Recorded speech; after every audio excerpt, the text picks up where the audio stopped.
UP में अमरोहा के बावनखेड़ा गांव में एक दूसरे के लिए जीने मरने की कसम खा चुके प्रेमी जोड़े ने 7 जिंदगियां छीन ली। घटना इतनी भयानक थी कि सीएम मायावती को सूचना मिलते ही तुरंत अमरोहा जाना पड़ा। 15 अप्रैल 2008 रात के 1 बजे शबनम ने अपने प्रेमी के साथ मिलकर अपने ही परिवार के 6 लोगों को मौत के घाट उतार दिया था। तभी 11 महीने का एक बच्चा रोने लगा। शबनम ने सलीम को फ़ोन करके बुलाया, लेकिन सलीम ने आने से मना कर दिया। तो शबनम ने बच्चे का बड़ी बेरहमी से गला तब तक दबाए रखा जब तक वो मर नहीं गया। तो इस तरह शबनम ने 7वां खून कर दिया था। तो आइए जानते हैं दोस्तों, कैसे शबनम और सलीम ने इस हाई प्रोफाइल कत्ल को अंजाम दिया। अमरोहा के बावनखेड़ा गांव में शबनम के पिता शौकत की बड़ी इज्जत थी। क्योंकि वह कॉलेज के लेक्चरर थे, इसलिए गांव में किसी को कोई भी ज़रूरत पड़ती तो वह सीधा उन्हीं के पास आता था। शबनम का एक भाई इंजीनियरिंग और दूसरा भाई एमबीए कर चुका था। शबनम खुद पहले इंग्लिश से फिर भूगोल से एमए कर चुकी थी। पिता की तरह लेक्चरर बनने का ख्वाब था। तभी शबनम को बावनखेड़ा गांव के 5वीं फेल सलीम से प्यार हो गया। दोनों परिवार से चिपकर एक दूसरे से मिलने लगे, फिजिकल रिलेशन बना और शबनम प्रेग्नेंट हो गई। हालांकि इस बात का खुलासा बहुत बाद में हुआ। प्यार की बात शबनम के परिवार तक पहुंची तो पिता शौकत के अलावा दोनों भाइयों ने भी ऐतराज़ जताया। शबनम ने सभी को समझाने की कोशिश की, सलीम को अच्छा बताया, लेकिन बात नहीं बनी। परिवार अपनी जिद पर अड़ गया कि सलीम को भूल जाए। शबनम के सिर पर खून सवार हो गया था। उसने मान लिया था कि परिवार को ख़त्म करके ही सलीम से निकाह किया जा सकता है, इसलिए उसने सलीम से जहर मंगवाया। सलीम ने 13 अप्रैल 2008 को बाजार से जहर खरीद कर उसे दे दिया। 14 अप्रैल की सुबह तक परिवार के सभी सदस्य घर पर थे। दोपहर में दोनों भाई शहर के लिए निकल गए। शबनम ने दोनों भाइयों को वापस बुलाया। भाइयों ने शबनम की बात मान ली और घर वापस आ गए। शबनम के घर में उसकी भाभी और मौसी की बेटी ने मिलकर खाना बनाया। रात 9 बजे तक सभी ने खाना खा लिया था। खाना खाते ही शबनम ने सभी के लिए चाय बनाई।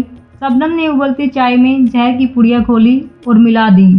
सभी को चाय दी, लेकिन खुद चाय नहीं पी।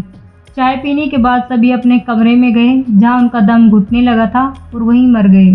शबनम को जहर पर यकीन कम था, इसलिए उसने सलीम को फ़ोन करके बुलाया। सलीम अपने साथ एक कुल्हाड़ी लेकर आया। शबनम के कहने पर सबसे पहले उसके पिता पर कुल्हाड़ी मारी, उसके बाद उसकी मां पर, फिर दोनों भाइयों, भाभी और मौसी की लड़की को कुल्हाड़ी से मारकर मौत के घाट उतार दिया था।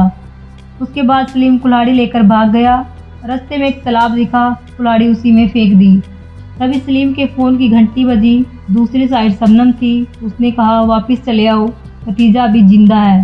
सलीम ने आने से मना कर दिया।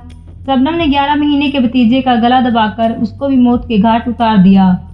रात के करीब 2 बज चुके थे और शबनम धाड़े मारकर रोने लगी। आसपास के लोग आ गए। शबनम ने कहा, घर में लुटेरे आ गए थे, उन्होंने सबको मार दिया। मैं बाथरूम में थी इसलिए बच गई। 4 कमरों के घर में चारों तरफ लाशें लाशें नजर आ रही थी। खबर इतनी बड़ी थी कि रात में ही लोकल थाने से लेकर लखनऊ होते हुए दिल्ली तक पहुंच गई। सुबह सूरज निकलने से पहले 10 थानों की पुलिस फोर्स पहुंच चुकी थी। डॉग स्क्वाड पूरे गांव का चक्कर लगा रहे थे। फोरेंसिक टीम पूरे घर का सैंपल इकट्ठा कर रही थी। 7 लोगों की हत्या 15 अप्रैल को सबसे बड़ा मुद्दा बन गई। कानून व्यवस्था पर सवाल खड़े हो गए। उस वक्त की मुख्यमंत्री मायावती हेलीकॉप्टर के जरिए अमरोहा पहुंच गई। लगातार रो रही शबनम के सर पर हाथ रखते हुए आरोपियों को सख्त कार्रवाई की बात कही। 5 लाख का चेक देने का ऐलान किया। हालांकि घटनास्थल पर मामले की जांच कर रहे इंस्पेक्टर आरपी गुप्ता ने मायावती के पीए से शबनम को मुआवजा न देने की अपील की। क्योंकि उन्हें शबनम पर शक था, उन्होंने कहा 24 से 48 घंटे का समय दीजिए, पोस्टमार्टम और फोरेंसिक रिपोर्ट आ जाए तभी मुआवजा दिया जाए। 16 अप्रैल को पोस्टमार्टम रिपोर्ट आई। पता चला कि किसी भी व्यक्ति ने मौत से पहले कोई संघर्ष नहीं दिखाया।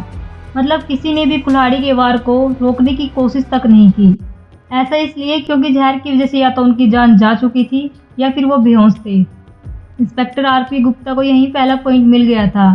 जब पूरी फैमिली बेहोश थी तो शबनम कैसे होश में थी। उस वक्त जो हालात थे उसमें पूछताछ नहीं की जा सकती थी, इसलिए आरपी गुप्ता ने सबूत जुटाना जारी रखा। शबनम ने रोते हुए बताया था कि छत के जरिए बदमाश घर में घुसे थे। यह पहली लाइन ही शबनम की तब झूठी साबित हो गई जब छत पर जा रही सीढ़ियों का दरवाज़ा अंदर से बंद था। फिर ज़मीन से छत की ऊंचाई 14 फीट पर थी। दीवार प्लास्टर की थी। ऐसे में ईंट पकड़कर चढ़ पाने का कोई माध्यम ही नहीं था। बदमाश सीढ़ी से आते तो उसे लेकर क्यों जाते। इंस्पेक्टर आरपी गुप्ता की नज़र में शबनम आरोपी बनती जा रही थी। तभी किसी ने खबर दी कि सलीम को उठा लीजिए, सब पता चल जाएगा। आरपी गुप्ता सलीम को पूछताछ के लिए उठाने ही वाले थे। खबर मिली कि उससे घटना के अगले दिन ही पूछताछ हुई थी और पुलिस ने उसे क्लीन चिट दे दिया। 17 अप्रैल को उन्होंने सलीम को फिर से बुलवाया और पूछताछ के लिए सख्ती का सहारा लिया। सलीम टूट गया और बता दिया कि हत्या उसने ही की है। सबूत के तौर पर उसने हत्या में इस्तेमाल की गई कुल्हाड़ी के बारे में बताया, जिसे पुलिस ने तालाब से बरामद किया। फिर पुलिस ने शबनम को पूछताछ के लिए बुलाया। पुलिस ने पूछताछ शुरू की तो उसे पहले से ही वह हत्या में शामिल होने से मना करती रही। तभी सलीम बोला, मैंने सब बता दिया है, तुम भी स्वीकार कर लो। तो शबनम रो पड़ी। इस तरह से केस पूरी तरह से सुलझ गया। हालांकि पुलिस ने इसके पहले शबनम की कॉल डिटेल निकलवा ली थी, जिसमें पता चला कि हत्या के 5 मिनट पहले और हत्या के 10 मिनट बाद शबनम ने सलीम को फ़ोन किया था। पूरे महीने में 55 बार बात हुई थी। पुलिस को आरोपी के जरिए सच सुनना था, इसलिए शबनम से पूछताछ की गई। ये पूरा केस पानी की तरह साफ हो गया था। अमरोहा की डिस्ट्रिक्ट कोर्ट ने 10 अगस्त 2010 को ऐतिहासिक फैसला सुनाते हुए सलीम और शबनम को फांसी की सज़ा सुनाई। जज SAA हुसैनी ने कहा, इससे ज़्यादा जघन्य कत्लेआम नहीं हो सकता। पुलिस ने जिस तरह से केस को सुलझाया, उस तरह मैंने अपने पूरे जीवन में जांच नहीं देखी। डिस्ट्रिक्ट कोर्ट से निकलकर ये मामला इलाहाबाद हाई कोर्ट गया। हाई कोर्ट ने भी फांसी की सज़ा को बरकरार रखा। सलीम और शबनम को माफ़ी की उम्मीद थी, इसलिए सुप्रीम कोर्ट गए, लेकिन वहाँ भी फांसी की सज़ा बरकरार रही। शबनम और सलीम ने अपने सारे कानूनी दाव आजमा लिए, लेकिन कहीं भी कोई माफ़ी नहीं मिली। इसके बाद उन्होंने उस वक्त के राष्ट्रपति प्रणब मुखर्जी को दया याचिका भेजी, जिसे उन्होंने अस्वीकार कर दिया। शबनम के वकील सैन नकवी ने यूपी की गवर्नर आनंदीबेन पटेल को एक पत्र लिखा, जिसमें उन्होंने कहा, आज तक भारतीय इतिहास में किसी भी महिला को फांसी नहीं हुई है। शबनम को होगी तो पूरी दुनिया में भारत की बदनामी होगी, इसलिए शबनम की सज़ा को उम्र कैद में बदला जाए। गवर्नर ने इस मामले को यूपी सरकार को ट्रांसफ़र कर दिया, जहां से अभी तक कोई फैसला नहीं आया। सलीम प्रयागराज जिले की नैनी जेल में बंद है और शबनम रामपुर की जेल में बंद है। अप्रैल 2008 में जब ये घटना घटी, उस वक्त शबनम 2 महीने की प्रेग्नेंट थी। जेल में बेटा पैदा हुआ। करीब 6 साल तक वह जेल में रहा, लेकिन इसके बाद उसे सैफी नाम के एक पत्रकार और उसकी पत्नी ने गोद ले लिया। ये वही सैफी है जिनके पास पढ़ाई का कोई पैसा नहीं होता था, तो शबनम पढ़ाई के लिए उन्हें पैसे देती थी। शबनम का बेटा ताज उर्फ बिट्टू अब 14 साल का हो गया है।